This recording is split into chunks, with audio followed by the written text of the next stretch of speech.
Ya, puji Tuhan, selamat pagi Bapak Ibu, jemaat Tuhan, Bapak Ibu saudara-saudari jemaat Tuhan, PPD Bandi Belatung. Kembali lagi kita datang kepada Tuhan saat ini. Kita siapkan hati kita seluruh kehidupan kita untuk kita masuk ke dalam hadirat Tuhan. Haleluya. Satu hal yang merindukan dia Tuhan.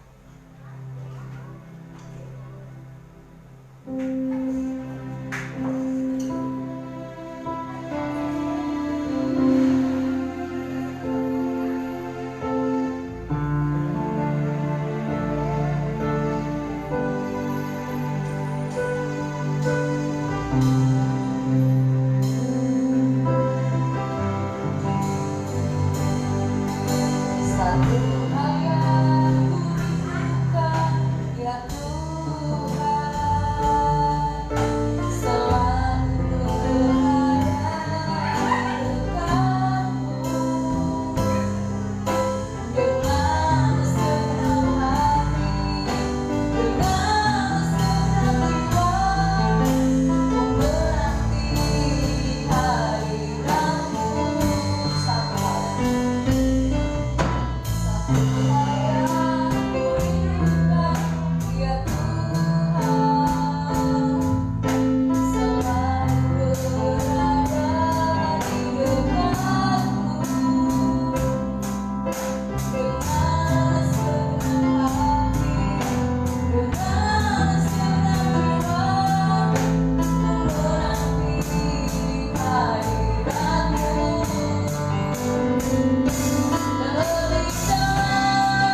rindu Tuhan. Kami memuji memuliakan nama-Mu, kami juga mendengarkan firman-Mu.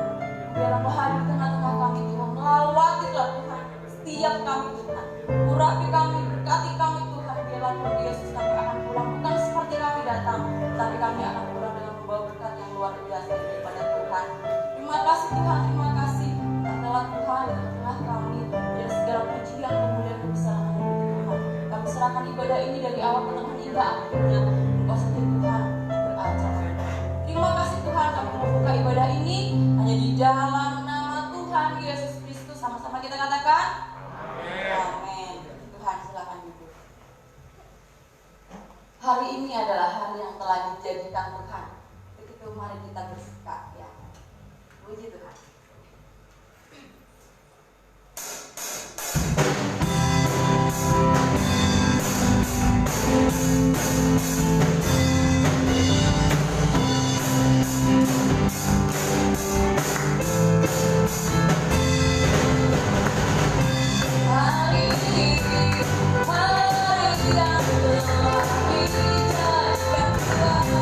Mari kita bersuka.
Dia hebat kuasanya bagi kita. Haleluya. Betapa hebat kuasanya bagi kita.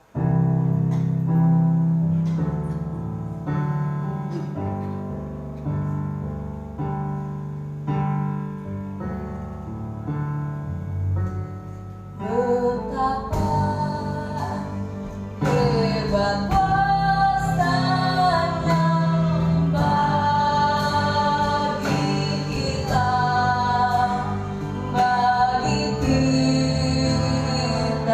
yang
Luar biasa Tuhan. Kami amenkan bahwa kuasa-Mu lebih dari segala-galanya. Kami amenkan bahwa kuasa-Mu, oh hebat Tuhan. Itu sebabnya kami sungguh bersyukur mempunyai Allah yang hebat, Allah yang luar biasa, Allah yang ajaib di dalam kehidupan kami, yang selalu memberikan kasih karunia-Nya dalam kehidupan kami. Karena kehebatan-Mu lah kami boleh ada di tempat ini. Karena kehebatan-Mu lah kami boleh memuji dan memuliakan nama Tuhan. Karena kehebatan-Mu lah kami boleh bernafas, kami boleh bergerak. Oh, kami boleh menikmati kemurahan dan anugerah Tuhan yang luar biasa dalam kehidupan kami.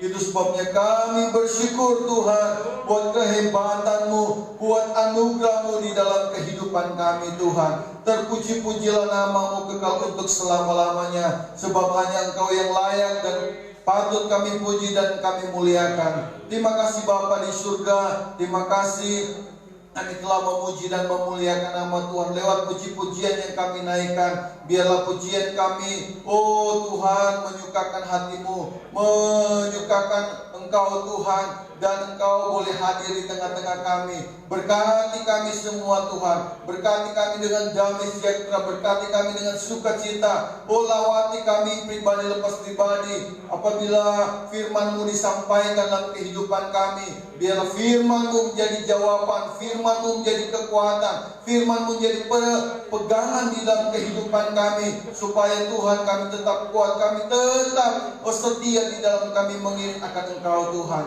Terima kasih Bapa di surga, berkati hamba-Hamba-Mu yang sudah melayani, baik yang memimpin pujian, yang memainkan musik. Oh Tuhan Yesus, yang singers juga, yang mengoperasikan LCD, Tuhan Engkau memberkati mereka Tuhan. Pakai mereka dengan luar biasa dalam kesetiaan, dalam ketekunan mereka di dalam melayani akan Tuhan. Kiranya Engkau memberkati hamba-Mu yang menyampaikan firman-Mu, kiranya Engkau urapi, pakai dengan luar biasa. Sampaikan isi hati Allah dalam kehidupan kami, supaya kami boleh mengerti dan memahami jalan Tuhan, kehendak Tuhan di dalam kehidupan kami. Terima kasih Bapa, terpujilah nama-Mu kekal untuk selama-lamanya. Kami mau siap mendengarkan firman-Mu, sucikan dan kuduskan kami Tuhan. Biarlah benih firman Allah yang ditaburkan sebentar benar-benar jatuh di tanah hati yang baik, sehingga benih firman Allah itu boleh bertumbuh 30, 60, bahkan 100 kali ganda untuk hormat kemuliaan nama Tuhan. Terima kasih Bapa, terpujilah nama-Mu kekal untuk selama-lamanya. Kami mau mendengarkan firman-Mu dalam nama Tuhan Yesus Kristus kami berdoa. Haleluya. Amin. Puji Tuhan. Silakan duduk Bapak Ibu yang saya kasih dalam Tuhan. Kita sangat bersyukur pada pagi yang indah ini, karena Tuhan masih memberikan kita kesempatan untuk lagi kita menikmati berkat dan anugerah Tuhan yang luar biasa ya di dalam kehidupan kita, di mana kita boleh berjumpa satu dengan yang lain, kita boleh bersama-sama di tempat ini memuji dan memuliakan nama Tuhan, kita boleh menikmati lagi anugerah Tuhan yang luar biasa yang Allah kerjakan di dalam kehidupan kita. Puji Tuhan. Bapak Ibu yang saya kasih dalam Tuhan, jemaat Tuhan, mari sama-sama lagi kita mau belajar kebenaran firman Allah yang kita akan buka di dalam kitab Daniel pasal yang ketiga. Daniel pasal yang ketiga ayat yang pertama sampai yang ketujuh ya. Ayat pertama sampai yang ketujuh. Dan kita akan baca secara bergantian. Sebenarnya ya saya harapkan kita akan baca di rumah ayat 1 sampai yang ke-30, sehingga kita boleh memahami rentetan cerita atau firman Allah ini, sehingga di dalamnya kita boleh menemukan rahasia-rahasia yang luar biasa yang Allah akan nyatakan di tengah-tengah kehidupan kita. Haleluya. Mari sama-sama kita bangkit berdiri, kita baca secara bergantian. Daniel pasal yang ketiga ayat 1 sampai yang ke-7 saja ya. Tadinya sampai ayat 70 lagi 30, tapi mengingat waktu sampai ayat ke-7 saja. Yuk. Saya ayat yang ganjil, Bapak Ibu jemaat Tuhan, ayat yang genap dalam nama Tuhan Yesus Kristus dengan perikop perapian yang menyala-nyala. Raja Nebukadnezar membuat sebuah patung emas yang tingginya 60 hasta dan lebarnya 6 hasta yang didirikannya di daratan Dura di wilayah Babel.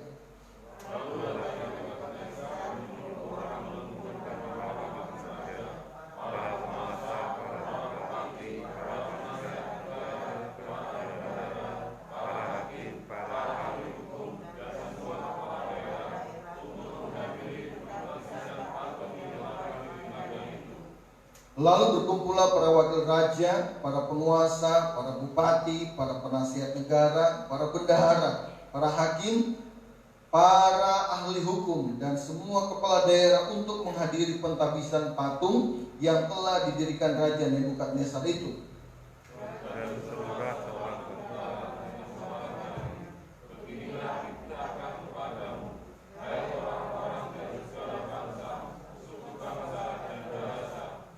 Demi kamu mendengar bunyi sangkakala, seruling, kecapi, rebab, gambus, serdang, dan berbagai-bagai jenis bunyi-bunyian, maka haruslah kamu sujud menyembah patung yang telah didirikan Raja Nebukadnezar itu.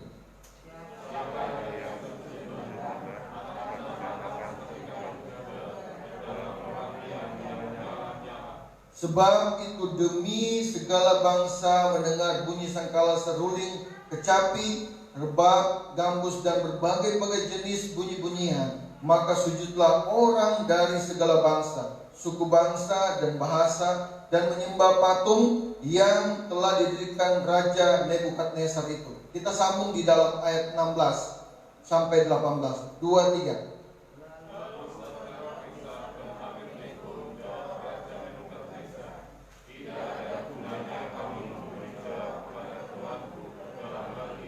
Jika Allah kami yang kami puja sanggup melepaskan kami, maka Ia akan melepaskan kami dari perapian yang menyala-nyala itu dan dari tanganmu, ya Raja.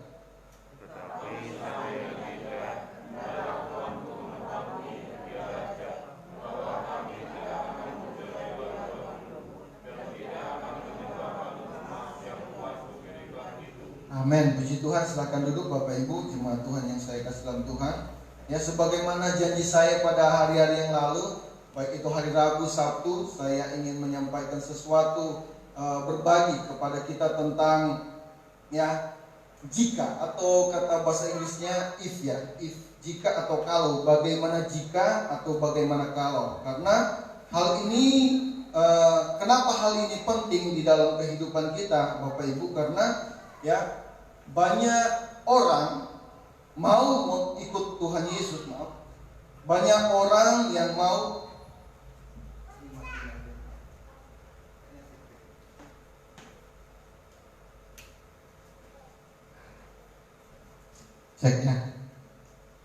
banyak orang yang mau ikut Tuhan Yesus, tetapi ya banyak orang yang tidak siap dengan realita yang akan dihadapi dalam proses mengiring Tuhan. Ya, jadi ada banyak orang yang ingin mengiring Tuhan, banyak orang yang mau mengikut Tuhan, tetapi ya ketika realita itu mereka berpikir bahwa ketika realita atau kejadian yang akan berlaku di dalam kehidupan mereka itu mereka tidak siap. Ada juga ya, ada orang yang sudah mengiring Tuhan, ya Tuhan Yesus, tetapi ya mereka tidak siap menghadapi dengan realita yang harus mereka jalani. Wah, feedback ya. Yang harus mereka jalani di dalam mereka mengiring Tuhan, ya. Karena ada banyak pertanyaan ya tentang jika ini, ya. Bagaimana jika atau bagaimana kalau? Di mana mungkin ada orang yang ajukan di dalam kehidupan kita, atau itu menjadi pertanyaan diri kita sendiri, atau juga kita menanyakan hal itu kepada Tuhan, ya. Jadi hal-hal ini banyak kita temukan, hal-hal ini banyak kita dapati di sekeliling kita, bahkan mungkin diri kita sendiri, mungkin hal ini juga kita tanyakan kepada Tuhan. Nah, ada beberapa contoh pertanyaan atau hal ini yang saya ingin bagikan kepada Bapak Ibu ya. Pertama ya, bagaimana jika ya Tuhan tidak menolong ya. Artinya bagaimana kalau Tuhan tidak menolong, walaupun ya ketika saya atau ketika kita sudah mengiring Tuhan dengan setia, ketika kita sungguh-sungguh di dalam, maaf feedback saya belum ada tadi. Ketika kita sudah terlibat di dalam, atau kurangi saja ya, ketika kita sudah terlibat di dalam pelayanan, ketika kita sudah setia di dalam kita mengiringkan Tuhan, tetapi ketika kita berhadapan dengan realita, kenyataan atau masalah-masalah yang ada, dan di saat yang berat kita membutuhkan pertolongan dari Tuhan, tetapi kenyataannya ya Tuhan tidak menolong ya, seakan-akan Tuhan tidak ada reaksi ya, sehingga hal ini ya menjadi pertanyaan dalam kehidupan. Bagaimana kalau Tuhan tidak menolong? Kita sudah setia, kita sudah excited di dalam kita mengiringkan Tuhan, kita sudah bersungguh-sungguh, tetapi kenyataannya ketika kita dalam masalah berat, ketika kita mempunyai beban yang berat, kita membutuhkan Tuhan, kita meminta pertolongan daripada Tuhan, tetapi kenyataannya Tuhan tidak menolong, saudara. Ada juga pertanyaan seperti gini ya, Tuhan itu diam saja ya. Bagaimana jika itu Tuhan diam saja ya? Jadi Bapak Ibu, mungkin Bapak Ibu sudah berkali-kali berseru kepada Tuhan, sudah menyampaikan doa-doa Bapak Ibu, sudah menyampaikan setiap seruan-seruan yang Bapak Ibu sampaikan dalam pergumulan Bapak Ibu, tetapi yang kita temukan, yang terjadi dalam kehidupan kita itu tidak jadi kenyataan ya. Itu tidak menjadi wujud di dalam kehidupan kita ya. Tidak ada respon, seakan-akan Tuhan diam saja, seakan-akan Tuhan tidak ada reaksi, seakan-akan Tuhan tidak ada tanggapan, saudara. Nah, kemudian ada juga pertanyaan seperti ini Bapak Ibu ya. Bagaimana jika doa saya tidak dijawab oleh Tuhan ya? Mungkin kita sudah berdoa, sudah lama kita berdoa, kita sudah berseru lama, dari hari ke hari, tahun-tahun, tetapi ya tidak ada, doa kita tidak dijawab oleh Tuhan ya. Bagaimana kalau jika doa kita tidak dijawab oleh Tuhan? Nah, yang keempat ya, Bapak Ibu, ada pertanyaan juga seperti ini. Bagaimana jika yang proses yang harus saya hadapi dalam hidup ini berat ya? Karena ya sejatinya semua manusia atau semua orang mau menghadapi proses, tapi kalau boleh jangan terlalu berat. Ya, mungkin kita pernah berpikir kalau boleh Tuhan jangan terlalu berat ya. Tetapi ya ketika kita hadapi itu persoalan terlalu berat, dan ya bagaimana kita menghadapi itu ya? Bagaimana kalau hal-hal itu pencobaan atau tekanan-tekanan yang datang dalam kehidupan kita itu berat, tidak sesuai dengan keinginan kita ya. Kemudian juga ada pertanyaan seperti ini, bagaimana ya kalau sudah sampai akhir ya, harapan saya ternyata yang terjadi di dalam kehidupan saya itu tidak terwujud. Contohnya seperti ini ya. Saya berharap seperti saya. Nah, contohnya seperti saya saja. Saya berharap, saya berdoa supaya penyakit saya sembuh. Nah, gitu. Penyakit saya sembuh, atau mungkin penyakit orang lain sembuh, atau pada kenyataan waktu papi saya belum meninggal, saya berdoa, oh Tuhan, tolong papi saya biar sembuh. Oh Tuhan, tolong papi saya biar terus. Saya udah berdoa, tapi kenyataannya ya bukan sembuh, malah meninggal. Ya, harapan yang kita inginkan itu tidak terjadi di dalam kehidupan kita ya. Harapan yang kita mau itu tidak menjadi kenyataan di dalam kehidupan kita, Bapak Ibu ya. Yang keenam, Bapak Ibu, pertanyaan yang ini kita pernah jumpai ya. Bagaimana jika ternyata waktu orang bilang, oh kamu kuat, kamu sanggup, kamu mampu menghadapi ini ya, kamu mampu menghadapi pencobaan, kamu mampu menghadapi tantangan ini, tapi ya bagaimana jika saya tidak kuat? Nah, ya, menjadi pertanyaan, oh orang bilang kamu mampu, tetapi bagaimana jika saya tidak kuat, Bapak Ibu? Nah, yang terakhir ya, pertanyaan terakhir mempunyai kemampuan untuk melewati setiap pencobaan-pencobaan. Oh, kamu bisa menjalani hal ini, ya. Tetapi, ya, pertanyaannya, bagaimana, ya, di tengah-tengah perjalanan saya menyerah, ya Bapak Ibu, ya. Dan itu banyak terjadi dalam kehidupan kita. Dan itu banyak nampak di dalam kehidupan kita, ya. Mungkin sudah banyak kita mendengarkan firman Tuhan yang menguatkan, yang memotivasi kita, yang mendorong kita. Tetapi kenyataannya, ya, yang kita hadapi itu terlalu berat. Mungkin dalam pemikiran kita atau dalam kondisi kita menganggap itu terlalu berat. Tuhan, ya, saya sudah sungguh-sungguh, saya sudah melayani, saya sudah melakukan apa yang benar, saya sudah ibadah. Tetapi, ya, ketika saya membutuhkan pertolongan dari Tuhan, ya, ketika saya membutuhkan, ya, apa yang saya harapkan itu tidak terwujud di dalam kehidupan kita. Nah, untuk menjawab pertanyaan-pertanyaan yang tadi di atas, ya, Bapak Ibu, tentunya kita, ya, membutuhkan suatu persepsi yang benar, ya. Sebab ternyata untuk membangun persepsi, ya, yang benar membutuhkan proses, saudaraku yang kasih dalam Tuhan, ya. Karena kalau kita mempunyai persepsi yang salah, maka akibatnya juga akan salah, ya. Tetapi kalau kita memiliki persepsi atau nanti kita lihat pengertiannya, ya, persepsi yang benar, maka akhir atau finish atau tujuan yang kita akan capai itu benar. Nah, kita akan lihat, ya, persepsi. Apa pengertian tentang persepsi? Persepsi ini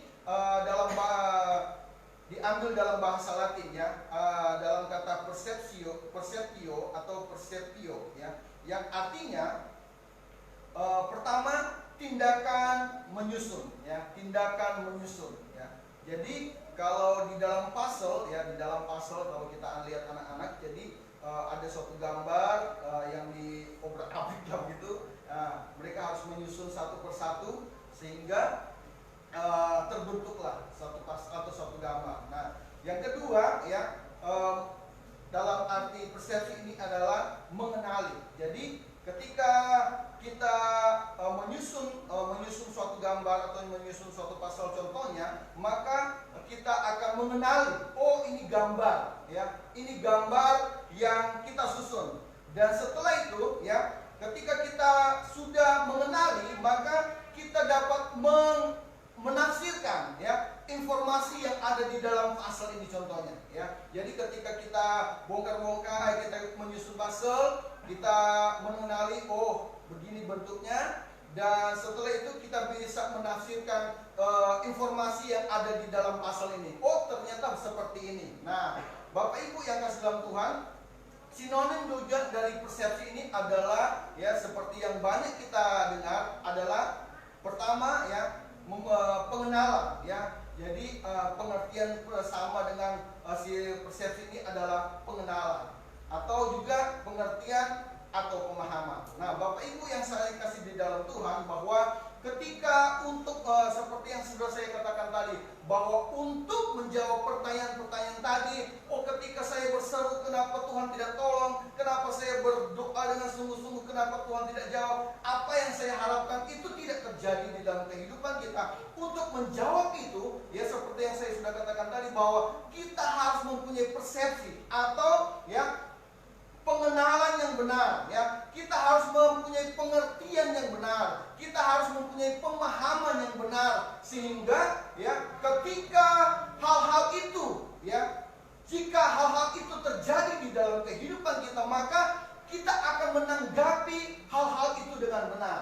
Karena banyak kali kita ketika masalah apa yang kita inginkan, ketika kita meminta tolong kepada Tuhan, ketika kita membutuhkan pertolongan, bahkan segala macam pertanyaan yang sudah saya katakan tadi, kenapa kita tidak mendapatkan suatu jawaban? Karena apa? Kita mempunyai persepsi, kita mempunyai pengenalan yang salah, kita mempunyai pengertian yang salah, kita mempunyai pemahaman yang salah, sehingga, ya, apa yang terjadi, ya, kita akan mempersalahkan orang lain. Kita akan mempersalahkan orang-orang yang ada di sekeliling kita. Bahkan kita mungkin mempersalahkan diri sendiri. bahkan mengakibatkan kita akan mempersalahkan Tuhan tentunya. Nah, Bapak Ibu yang kasih dalam Tuhan, itu ya kita terjadi seperti yang kita telah baca pada ayat firman Tuhan yang di dalam Daniel pasal yang ketiga, ya. Kalau kita baca di sana, Raja Nebukadnezar ini adalah penguasa nomor 1 dunia pada waktu itu, ya.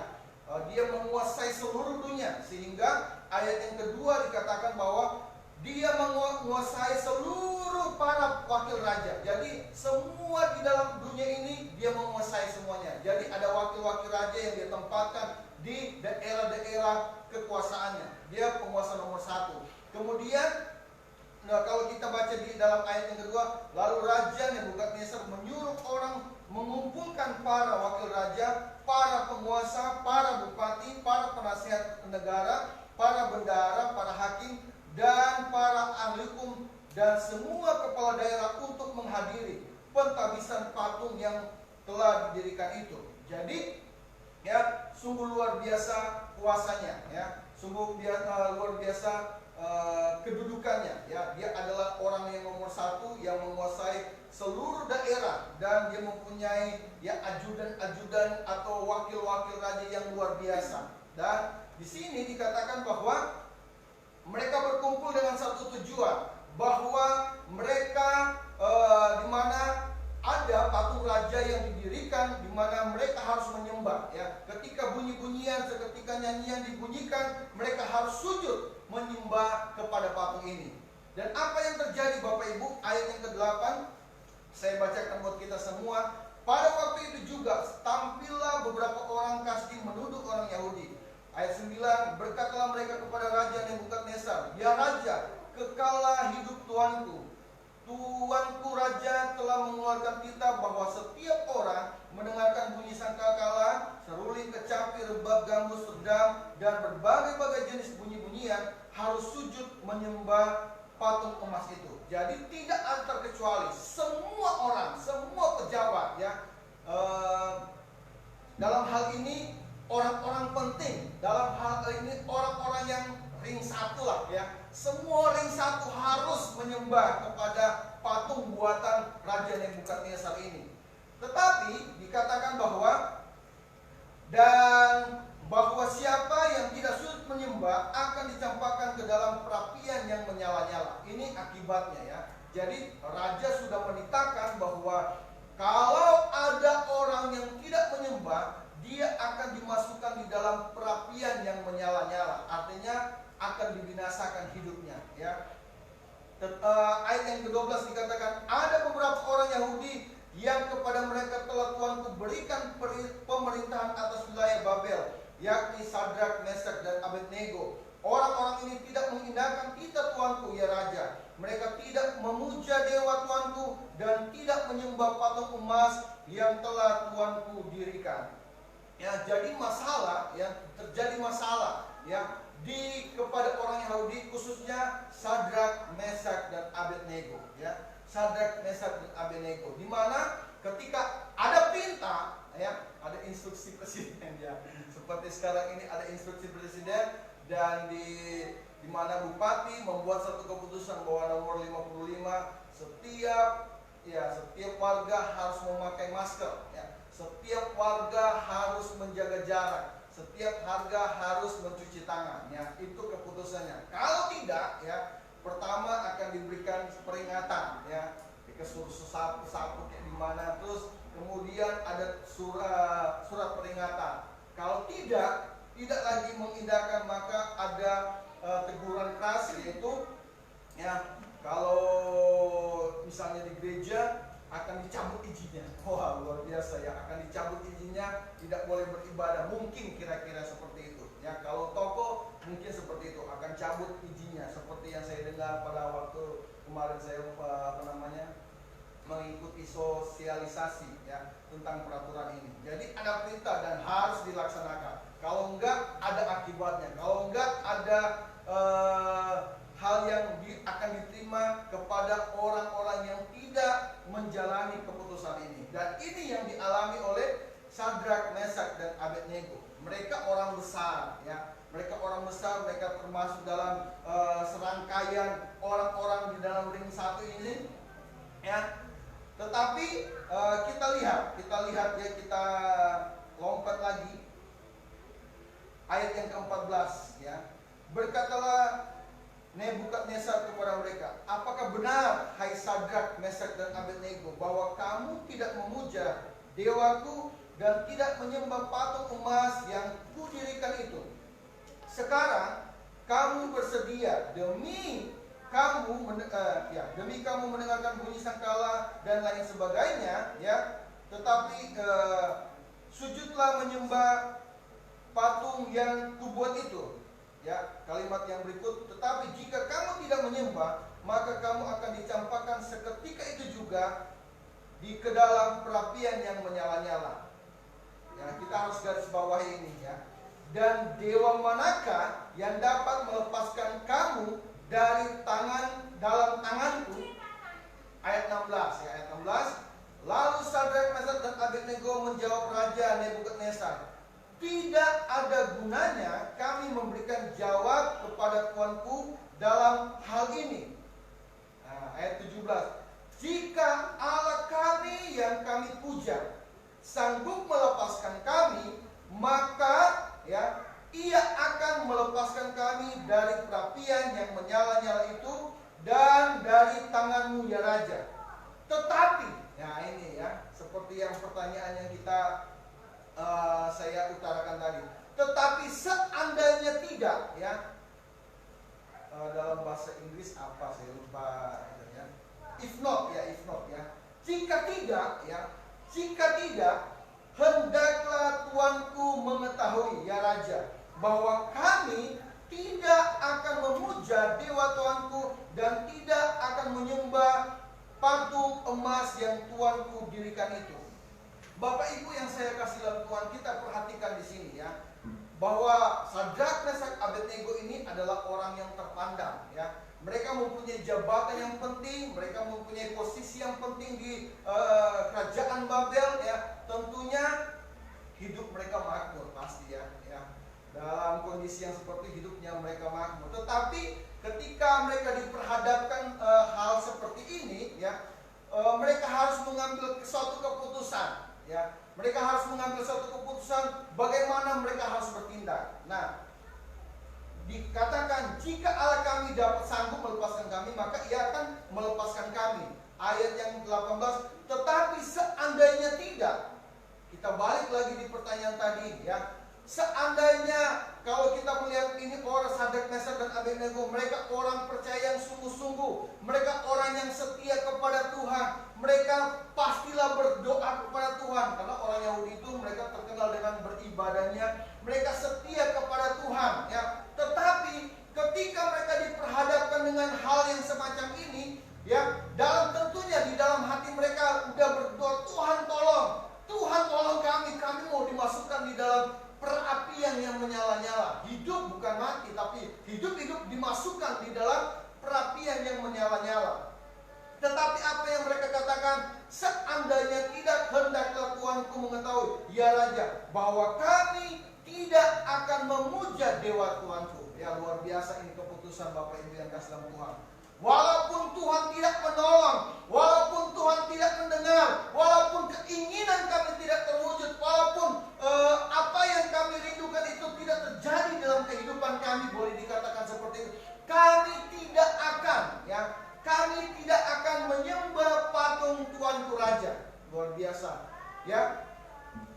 Kenapa mereka dapat menjawab seperti ini Bapak Ibu yang kasih dalam Tuhan? Kenapa mereka dengan tegas mengeluarkan perkataan seperti ini? Karena apa? Mereka mempunyai persepsi yang benar tentang Tuhan.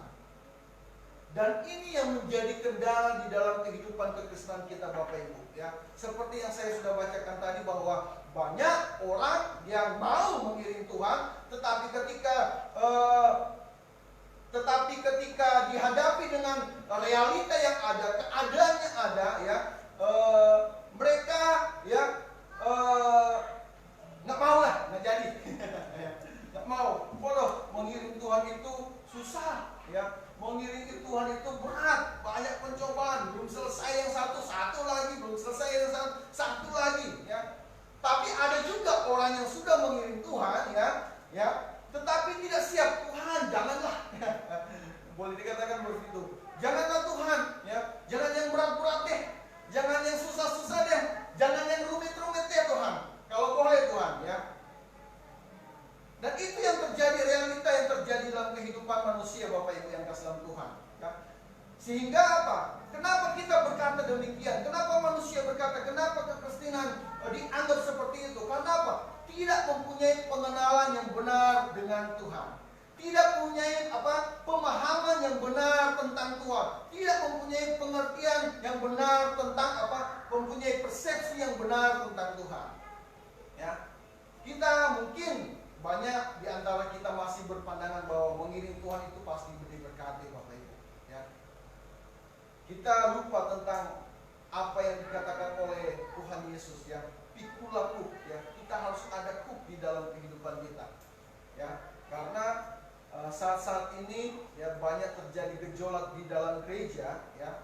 Saya mengikuti, kalau Bapak Ibu mengikuti di YouTube ada suatu bukan situs, ya, saluran yang membahas hal-hal yang seperti ini. Dan menjadi gejolak, Bapak Ibu, ada suatu denominasi, ya, mereka berdebat sana sini, ya.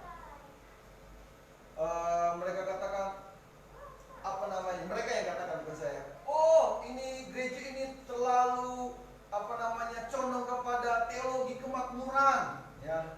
Karena mengikut Tuhan itu senang, tidak ada susahnya, diberkati, ya. Ada orang berkata harus kembali lagi kepada kebenaran firman Tuhan. Memang, ya, diberkati, tetapi ingatlah ada salib yang harus kita pikul, ya. Banyak pendapat. Tapi benar Bapak Ibu yang kasih dalam Tuhan, bahwa mungkin saya katakan dalam perjanjian lama, ya, berkat Allah ditunjukkan secara fisik kepada bangsa Israel, ya. Allah memberkati bangsa Israel dengan limpahnya, susu dan madunya Allah berikan dalam kehidupan bangsa Israel. Tetapi ketika masuk dalam perjanjian baru, Allah datang lewat Yesus Kristus, Tuhan Yesus Kristus dalam dunia ini, ya, Allah menawarkan, ya, bukan lagi berkat-berkat secara jasmani, ya, tetapi lebih kepada kekekalan yang Allah inginkan supaya manusia itu dipersatukan lagi dengan Tuhan. Apa yang menjadi rancangan Allah pada awalnya, Allah menciptakan manusia itu pada awalnya untuk senantiasa berhubungan dekat dengan Tuhan, menghampiri takhta Tuhan. Itu tujuan Allah, ya. Bukannya Allah tidak memberkati, bukan. Saya katakan tidak, ya. Saya katakan Allah pasti memberkati. Itu sebabnya mungkin kita sudah terlalu sering mendengarkan ayat ini, cari kerajaan Allah dan kebenaran, maka semuanya itu bangsa-bangsa mencari itu, tetapi maka Tuhan akan menambahkan di dalam kehidupan kita, ya. Jadi fokus Tuhan Yesus untuk mempersatukan kita dengan Bapa. Kalau kita sudah dipersatukan dengan Bapa, berkat itu akan mengikuti kita, ya. Berkat itu akan ikut di belakang kita. Bukan kita cari berkat, Bapak Ibu, tetapi berkat itu akan datang di dalam kehidupan kita. Itu sebabnya Bapak Ibu yang saya kasihi Tuhan, kita harus mempunyai persepsi yang benar, cara pandang yang benar, ya, cara pengenalan yang benar tentang firman Tuhan, cara pemahaman yang benar tentang Tuhan itu sendiri. Apa sih tujuan Tuhan datang ke dalam dunia ini? Dia mau selamatkan seluruh umat manusia. Dan janji Allah kepada yang percaya, Dia berikan keselamatan, hidup yang kekal, ya. Itu hidup yang kekal, Bapak Ibu, ya. Dan di dalam proses untuk mencapai hidup yang kekal itu, Bapak Ibu yang kasih Tuhan, tentunya ada pergumulan-pergumulan yang berat, ya. Mungkin menjadi pertanyaan saya kepada kepada Paulus, ya. Kenapa Paulus sudah senang-senang menjadi ahli Taurat, dicukupkan segala sesuatu, dia mau mengiring Tuhan. Ketika dia masuk dalam ruang lingkupnya Tuhan Yesus, ya, bukan kesenangan yang dia terima, bukan berkat-berkat secara fisik yang dia terima, tetapi penderitaan yang luar biasa. Dia disiksa, dia mengalami kelaparan, berpuasa dan segala macam. Dia dipenjara, bahkan akhirnya dia dihukum mati, ya. Endingnya dalam kasat mata tidak enak, Bapak Ibu. Tetapi dikatakan ada kemuliaan Allah yang dia inginkan, ada hadiah yang ingin dia capai ketika dia mengiring akan Tuhan. Itu sebabnya dikatakan, firman Tuhan katakan bahwa hidupku, ya, bagiku hidupku adalah Kristus, kalau mati ada keuntungan. Nah, ini yang harus menjadi persepsi di dalam kehidupan kita. Ini yang harus kita rubah di dalam mindset kita. Itu sebabnya Roma 12 ayat 2 di sana dikatakan, ya, kita harus memperbaharui, ya, mindset kita. Kita harus memperbaharui pola pikir kita. Kita harus memperbaharui pengenalan kita, pengertian kita, pemahaman kita tentang Tuhan. Ya, supaya ketika pertanyaan-pertanyaan tadi yang saya sudah utarakan kepada Bapak Ibu, ya, jika Tuhan tidak menolong, jika Tuhan tidak membantu, jika saya sudah berdoa dan tidak dijawab oleh Tuhan, jika apa yang saya harapkan itu tidak terjadi dalam kehidupan kita, ketika saya menjalani proses yang telah saya jalani dan tidak ada orang yang membantu, ya, tetap saya jalani. Kenapa? Kita mempunyai persepsi yang benar, ya, tentang Tuhan. Dan itu yang terjadi kepada Sadrak, Meshach, dan Abednego. Mereka sudah mempunyai pola pikir, mereka sudah mempunyai pemahaman, pengenalan, pengertian yang benar tentang Tuhan. Dan sehingga ketika pencobaan yang berat yang mereka harus hadapi, ya, dan kenyataannya, ya, Tuhan tidak menolong mereka, Bapak Ibu, ya. Di depan nyala api, bahkan Raja Nebukadnezar lebih bikin buat besar itu 7 kali lipat nyala apinya. Tuhan tidak ada reaksi. Udah detik-detik nggak ada reaksi, saudara yang kesalahan Tuhan. Nggak mengerikan, nggak budak, ya. Saya sangat diberkati dengan seorang pemuda yang berkata demikian ketika dia bersaksi, ya. Ketika dia bersaksi, ya, di tempat ini, saya tidak mau sebutkan namanya, ya. Dia bersaksi, dia katakan singkatnya seperti ini: kalau saya tidak terima, puji Tuhan. Jarang orang menyebut seperti itu. Kalau saya tidak dapat apa, ya, puji Tuhan. Jarang orang mengatakan seperti itu. Biasa orang, ya, kalau saya tidak dapat, ya, belum tentu. Ya. Tetapi anak muda ini dia katakan secara nggak tahu itu spontan, dia bilang puji Tuhan, ya. Puji Tuhan. Kalau Tuhan tidak menolong, Tuhan tidak menempatkan di apa yang diinginkan, dia sudah berusaha tapi tidak terjadi, puji Tuhan. Dan jarang orang yang saya temukan seperti itu, Bapak Ibu, ya. Kebanyakan, ya, mungkin belum kehendak Tuhan, ya. Mungkin belum jalan Tuhan, ya.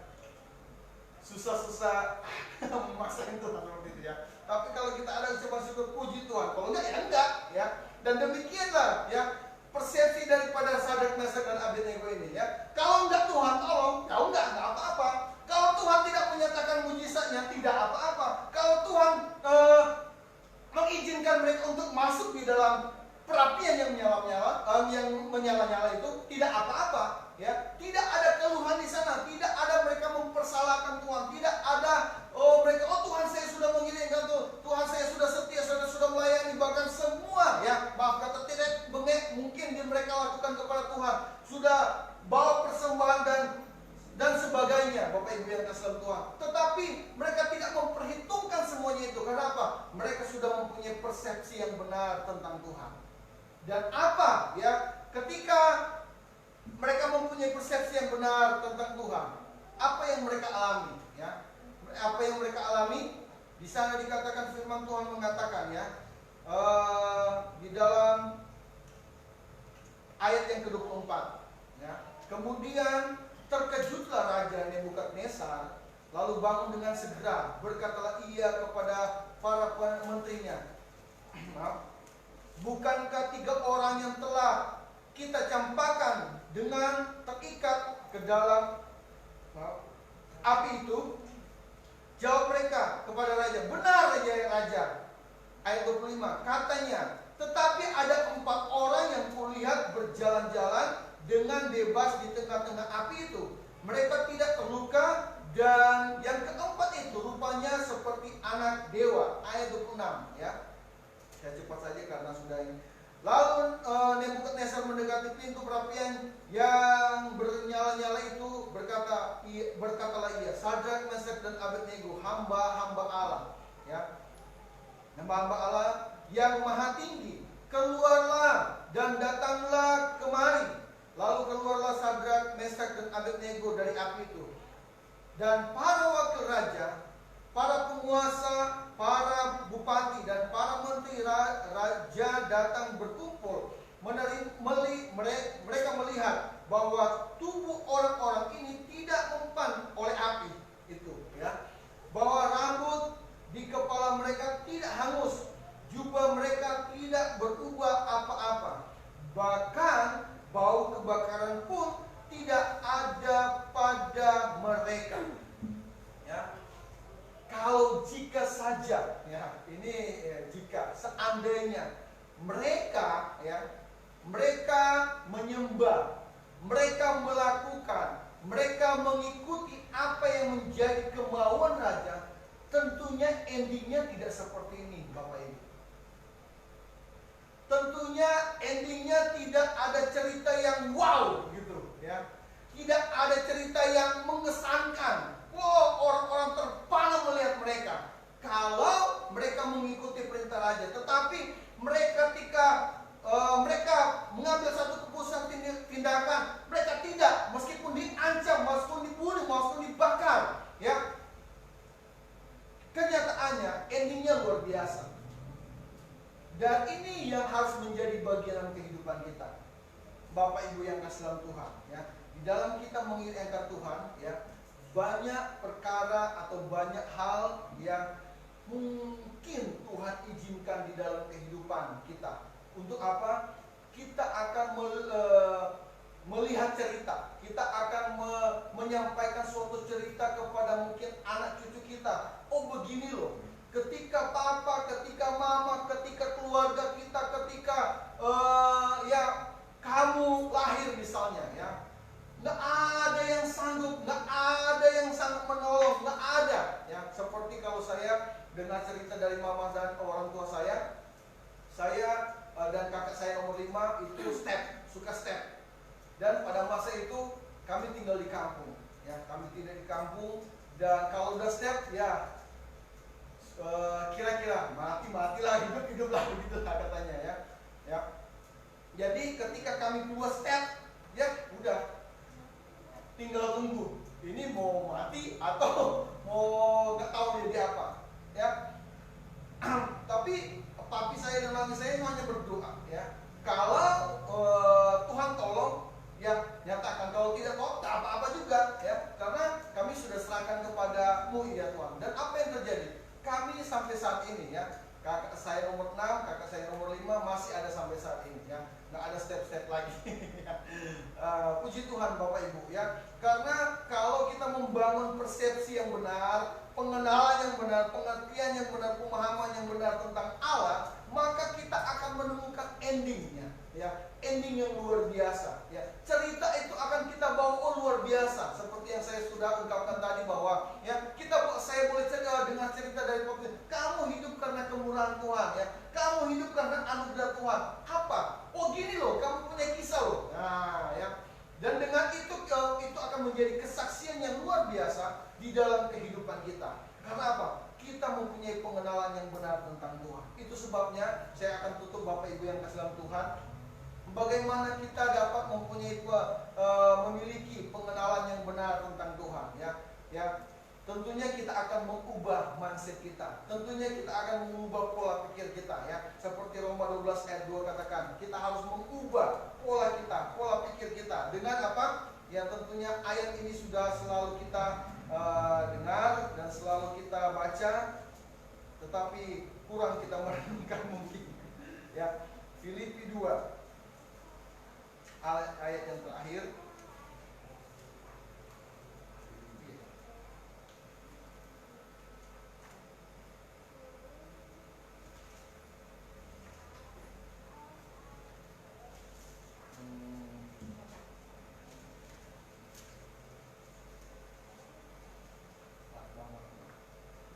Filipi 4. Ya, Filipi 4. Filipi 4 ayat yang ke-8. Ayat yang ke-7 dulu ya. Kita baca ayat dulu. Ini ayat terakhir, ayat penutup. Damai sejahtera Allah yang melampaui segala akal akan memelihara hati dan pikiran, ya. Jadi peranan damai sejahtera Allah ini ya akan memelihara pikiran kita, akan memelihara hati kita. Dan ayat yang ke-8 dikatakan, jadi akhirnya saudara-saudara, Bapak Ibu dan saya juga, semua yang benar, semua yang mulia, semua yang adil, semua yang suci, semua yang manis, semua yang sedap didengar, semua yang disebut kebajikan dan patut dipuji apa? Apa? Semuanya itu, bukan hanya satu tetapi semuanya itu. Karena hal inilah akan mengubah pola persepsi kita, ya, pola pengenalan kita, pola pengertian kita, pola pemahaman kita dengan Tuhan.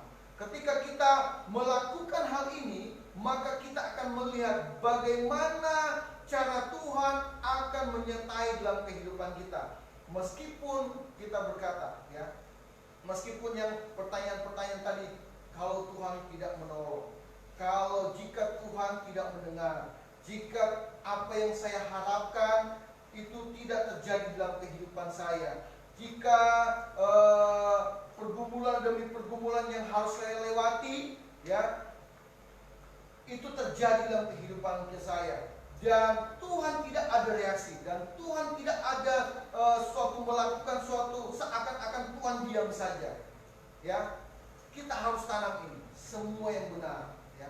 Jadi Tuhan tidak pernah merancangkan sesuatu yang buruk dalam kehidupan kita, ya. Jadi Tuhan tidak pernah merancangkan sesuatu yang jahat di dalam kehidupan kita. Ayat yang paling terakhir Yeremia, siapa yang lebih dahulu baca Yeremia 29 ayat yang ke-11?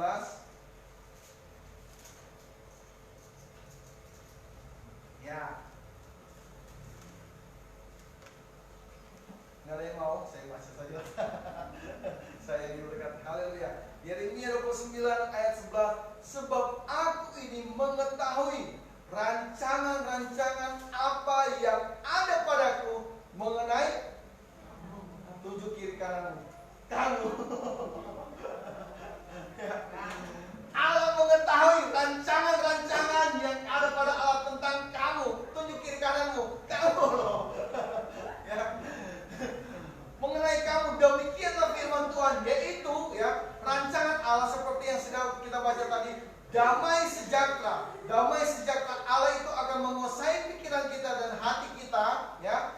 Dan bukan rancangan kecelakaan, ya, untuk memberikan kepadamu hari depan yang penuh harapan, ya.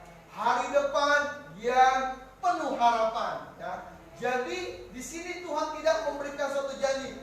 Kamu, rancangan damai sejahtera tidak benar memberikan kepadamu mobil, tidak. Memberikanmu tanah, memberikanmu rumah, memberikanmu pacar, memberikanmu kesakitan hidup, ya. Tetapi hari depan yang apa? Penuh harapan, ya. Di sini saja Allah sudah berbicara tentang apa? Kekekalan, saudara. Dia mau kita masuk surga. Dia mau kita menerima hidup yang kekal. Dia mau kita menerima apa? Kemuliaannya yang sesungguhnya, ya. Bukan saya tidak menyetujui bahwa Tuhan akan memberkati kita dengan secara jasmani, secara apa yang kita kerjakan. Tuhan pasti berkati. Tetapi itu bukan tujuan Tuhan. Yang menjadi tujuan Tuhan, Dia mau supaya kita memperoleh apa? Hidup yang kekal. Itu sebabnya ubah mindset kita, ubah pola pikir kita, ubah paradigma kita, ubah apa? Persepsi kita dengan Tuhan, maka kita akan melihat ending yang luar biasa, dan itu akan menjadi kesaksian yang luar biasa bagi kita sendiri, bagi orang yang ada di sekitar kita, dan bagi dunia. Haleluya. Tuhan Yesus memberkati.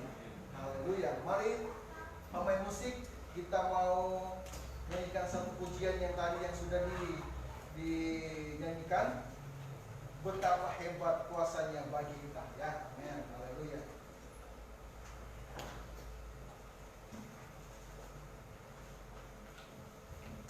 Haleluya. Baik.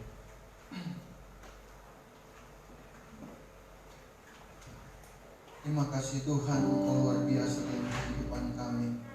Kami sungguh bersyukur kepada Engkau adalah Allah yang setia.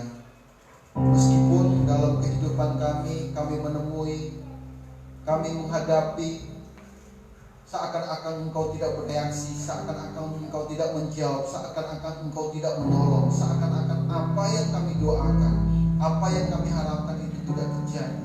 Tetapi kami terlalu yakin dan kami percaya ada rancangan Allah yang akan mendatangkan damai sejahtera dalam kehidupan kami. Karena kuasa-Mu betapa hebat, karena kasih-Mu betapa hebat dalam kehidupan kami, karena anugerah-Mu betapa hebat di dalam kehidupan kami, Tuhan. Terima kasih Bapa di surga, terpuji-pujilah nama-Mu kekal untuk selama-lamanya. Kami bersyukur buat kebenaran firman-Mu Tuhan, meteraikan firman-Mu itu dalam kehidupan kami, supaya Tuhan biarlah firman itu mengubah pola pikir kami, paradigma kami, persepsi kami tentang Engkau Tuhan. Haleluya, haleluya, haleluya, haleluya. Terima kasih Tuhan Yesus. Betapa hebat kuasa-Nya bagi kita. Amin. Bagi kita yang percaya.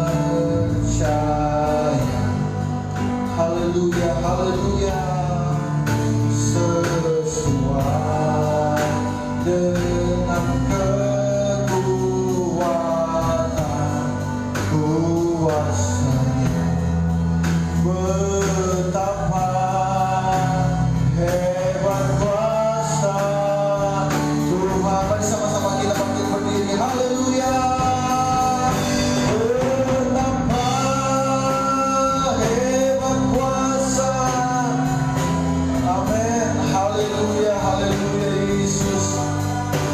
Oh bagi kita, oh bagi kita, sesuai dengan kekuatan kuasa-Nya. Betapa hebat kuasa. Lagi kita akan betapa hebat. Haleluya. Betapa hebat kuasa-Nya. Amin, amin. Amin, amin Tuhan. Haleluya, haleluya.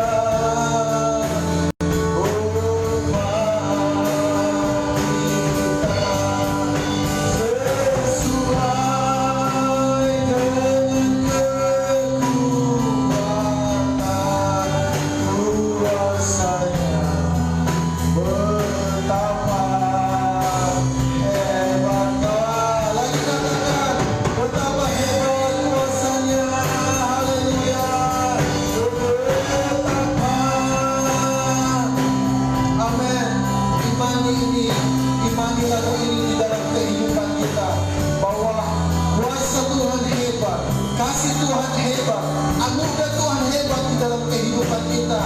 Haleluya, haleluya. Oh Tuhan, sesuai dengan kekuatan kuasa-Nya. Oh betapa hebat kuasa Tuhan. Betapa hebat kuasa Tuhan. Lagi katakan, betapa hebat kuasa Tuhan.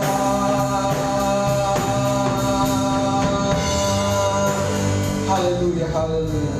Kami akui, kami amenkan bahwa kuasa-Mu hebat, Kuasa-Mu tidak pernah berubah, dulu, sekarang, sampai selama-lamanya Tuhan. Dan Tuhan, lewat lagu ini mengubah persepsi kami, mengubah cara pandang kami, mengubah pengertian, pemahaman kami tentang Engkau Tuhan, bahwa kuasa-Mu tetap hebat, kuasa-Mu tetap perkasa, kuasa-Mu tetap luar biasa. Engkau tidak pernah berubah, dulu, sekarang, sampai selama-lamanya. Itu sebabnya Tuhan, apa yang dialami oleh Sadrak, Mesak, dan Abednego, kami mau itu terjadi di dalam kehidupan kami.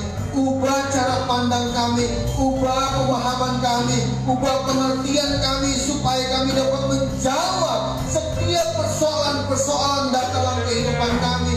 Mungkin apa yang kami doakan, mungkin apa yang kami gumuli, mungkin apa yang kami serukan kepada Engkau Tuhan, bahkan sampai saat ini belum terjadi sesuatu, belum menjadi kenyataan. Tetapi kami percaya Tuhan, ada rencana yang indah yang mendatangkan damai sejahtera dalam kehidupan kami.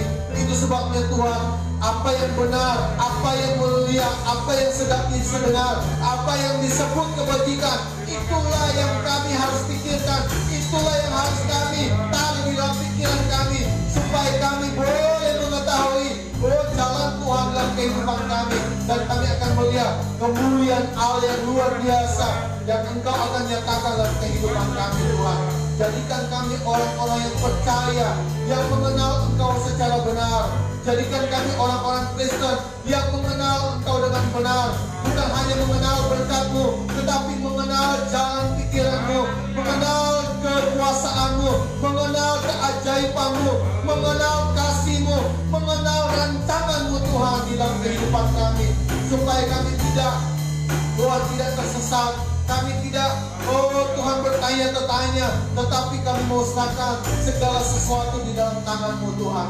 Puji Tuhan, karena kami punya Allah yang hebat dan luar biasa. Terima kasih Tuhan, meneraikan firman itu di dalam kehidupan kami Tuhan. Ajar kami untuk senantiasa berpikir positif, ajarkan kami untuk berpikir benar, ajar kami untuk memiliki persepsi yang benar tentang Engkau, karena kami akan melihat ending kemuliaan Allah yang luar biasa yang Engkau akan nyatakan dalam kehidupan kami. Terima kasih Tuhan, terpujilah nama-Mu kekal untuk selama-lamanya. Sebentar kami akan memberikan korban persembahan. Berkati tangan-tangan yang memberikan korban persembahan. Kami mau memberikan persembahan ini dengan tulus ikhlas. Biarlah semuanya untuk hormat kemuliaan nama Tuhan. Terima kasih Bapa. Kami mengucap syukur dalam nama Tuhan Yesus Kristus kami berdoa. Haleluya. Amin. Puji Tuhan, saya serahkan kepada Ibu Gembala. Haleluya.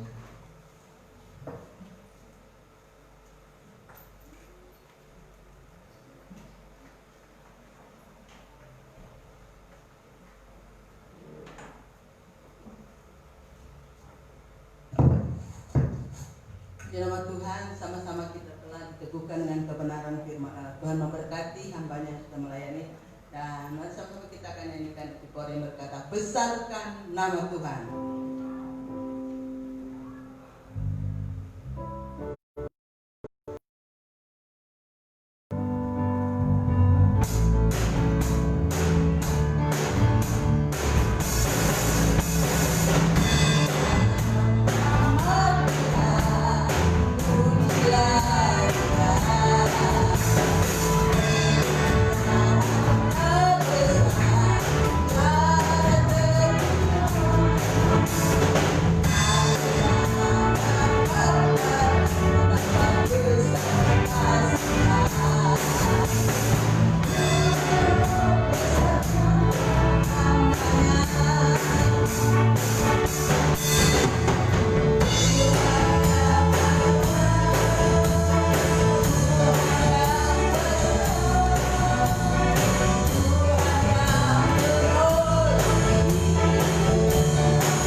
lewat jemaat. Ada pemberitahuan dari Bapak Hesti, kami persilakan.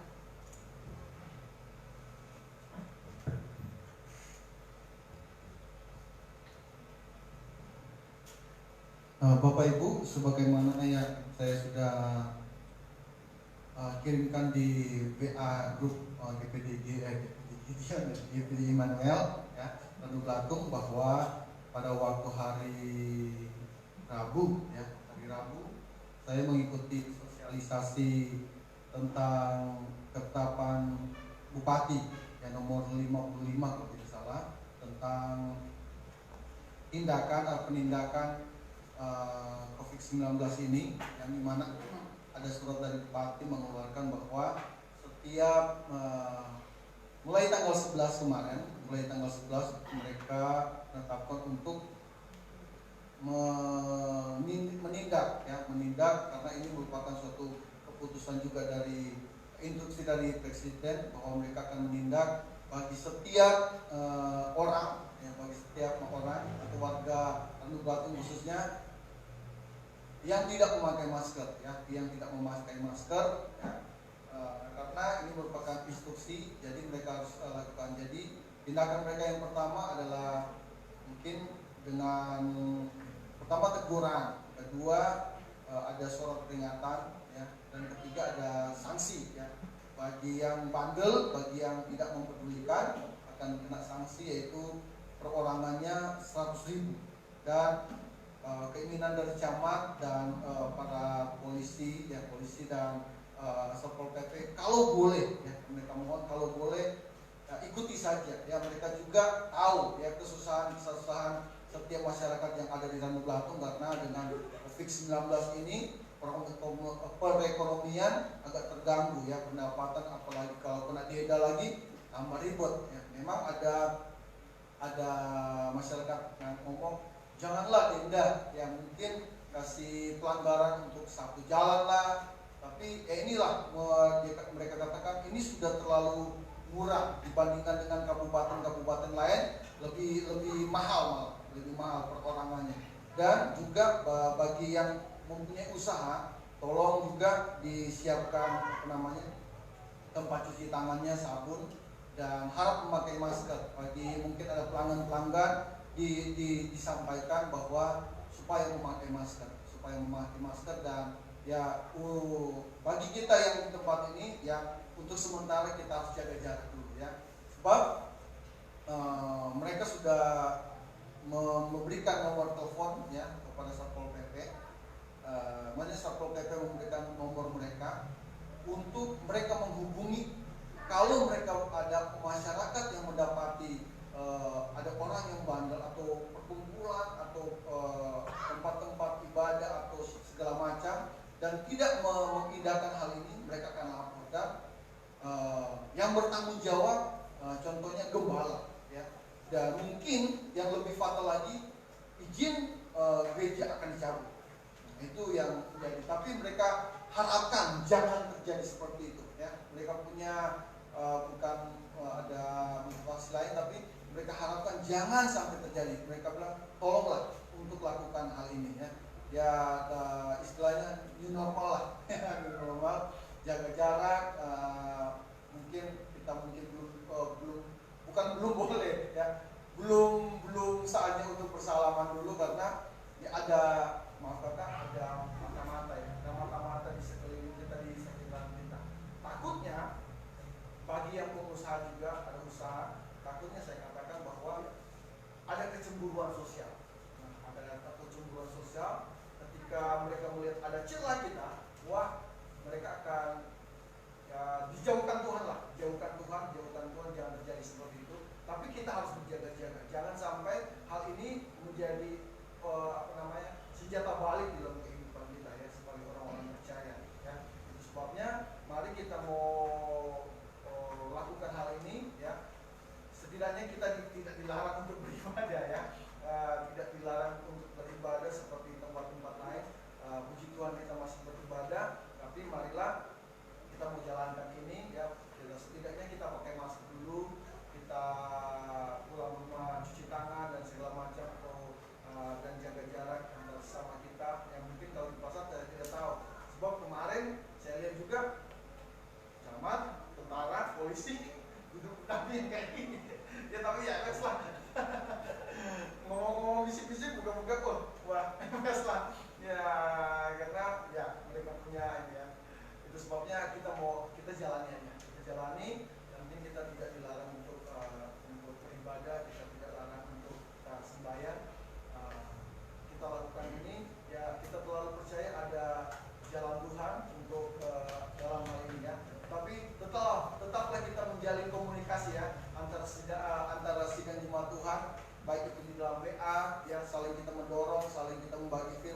saling kita mengkares kan, mendorong ya, mensupport lah, mendorong kita di dalam setia di dalam Tuhan ya, meskipun banyak pencobaan, banyak tantangan yang harus kita hadapi, baik pribadi lepas pribadi, keluarga demi keluarga, usaha ya, yang ya semakin ini berpikirlah positif ya, berpikirlah positif.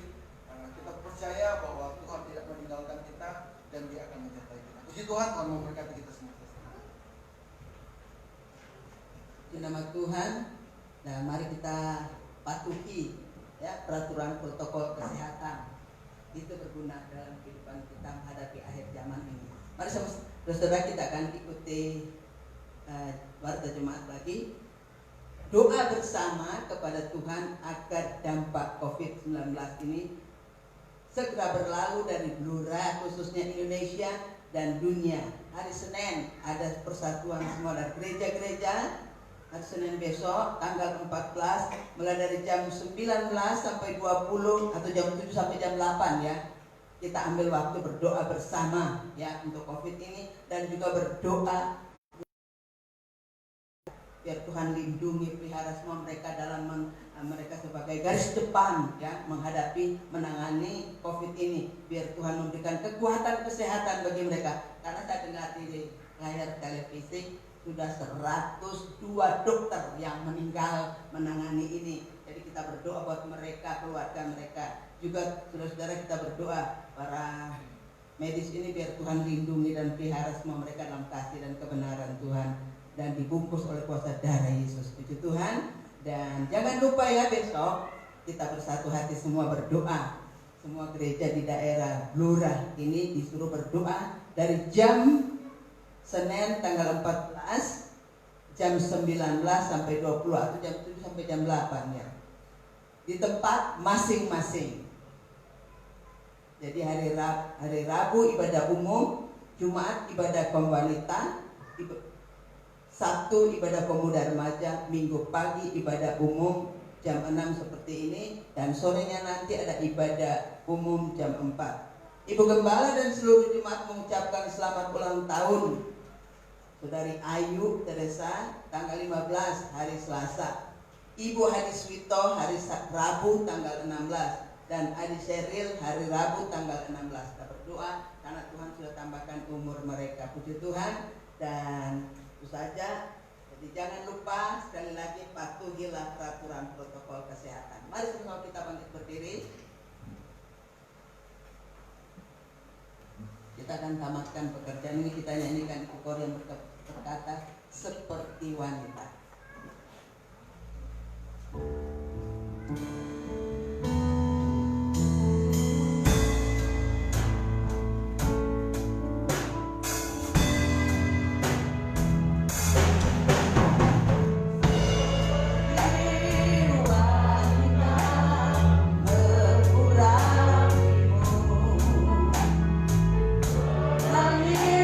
Di bawah kakimu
bersyukur, berterima kasih karena anugerah-Mu, kasih-Mu begitu indah dalam hidup kami.